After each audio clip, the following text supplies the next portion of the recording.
and somebody who's just getting started, maybe just out of high school, they're wondering how can they establish some credit if he or she does not have any right now? What can they do to get started?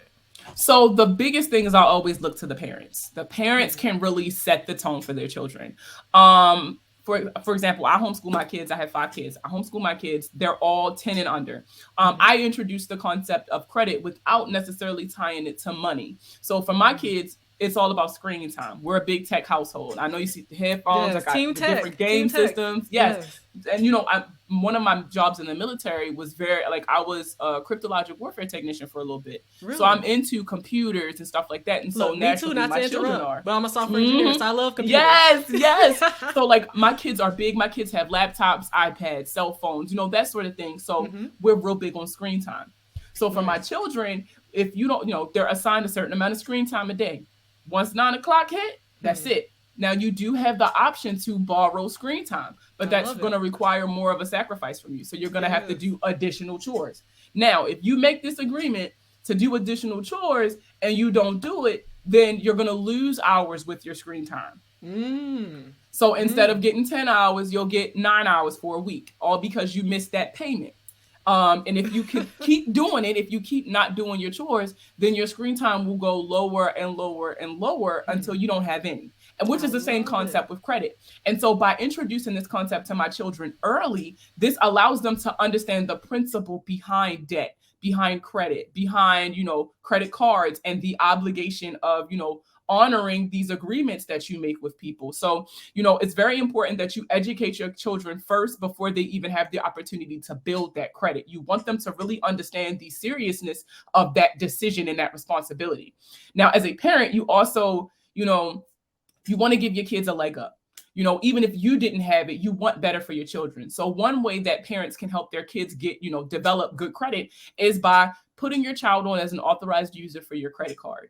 Now, this only works if you have 100% on-time payment history and consistently low reporting credit utilization. And your credit utilization is how much of your available credit are you using on this card. So if you have those things, and it's depending on the company. I think Capital One goes as low as 13, if I'm not mistaken. I could be off, but you can contact the company to see what the age requirement is, and you can add your child on. Now, adding them on as an authorized user is not the same thing as opening an account in their name. What you're doing is you're just giving them access to your line of credit. This means that your child has no financial obligation to the credit card. If anything happens to the account, knock on wood, something happens to you and all of your debts are amassed, your children will not be held responsible for that particular debt.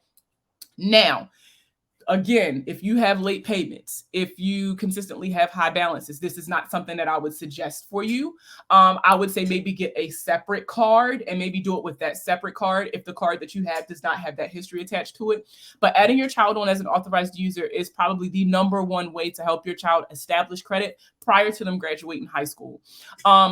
Now, let's say your child's 18 or your child's in college or, grown.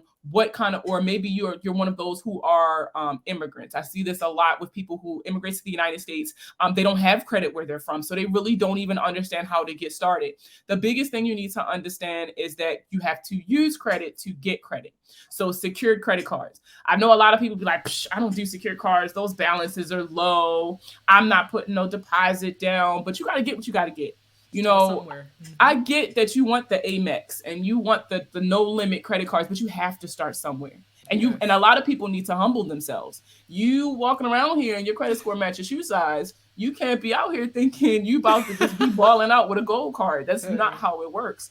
You're right. So just making sure to I think acceptance is the biggest thing. Accept where you are, set a goal for where you want to be, and then start making your way towards that. So secured credit cards, prepaid credit cards are also a good idea. Some personal favorites of mine are the Extra card. It operates like a debit card. This is how prepaid cards work. You put a balance on the card, so you put money on the card, and that's your credit limit. It does not report credit utilization, but it will report on-time payment history, which is how much of your credit score? Right. Y'all need to know 35% of your 5%. credit score. So it's very important, that you add accounts that are going to report. Another little tidbit. If you are a parent and your child is living with you, what I would suggest is you go down to the Office Depot and you get them to print you off a copy of like a rental agreement. You get your child to sign that rental agreement saying they're giving you X amount of money every month. Have your child Zelle you that money from their main bank account every single month, or do, even if you do money orders, they'll have that transaction on their bank account. Now, what's going to happen is you can sign up for rent reporting. Rent reporting what it means is they will report your rent payments to your credit to help build that on-time payment history, because it's 35% of your credit score. Like, I'm telling you, this is a huge, huge, huge stomp hint right here. I prefer Boom reporting because they report to all 3 credit bureaus, and they use Plaid, which is a secure system that connects to your bank account to track your transactions to verify that you're paying your rent on time. And they'll report those on-time payments for you. That's another little life hack that I tell everybody. And if you're in the like you're eventually wanting to buy a home, this can actually help if you're looking to get like an FHA loan. I always get tongue tied. If you're looking for that type of loan, this can actually help you towards that goal. But there's, I did that for my son, and now his FICO is over 760. I'm telling you, yes, I'm telling you. There's so many little tips and things out there, little accounts. I think my favorite of all time is Self. If you are a parent out there and you don't get nothing from this, sign your child that is 18 or older up for Self. The Self Credit Builder program, it appears as a loan on your credit report.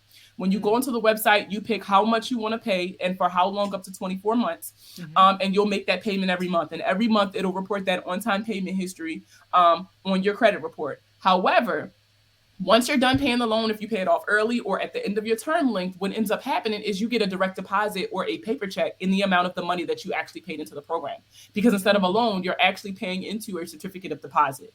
And so it's like a savings account. I love doing this for my seniors in high school. I always tell my parents, like, listen, this is perfect for them because you sign them up for this. They pay all that stuff off.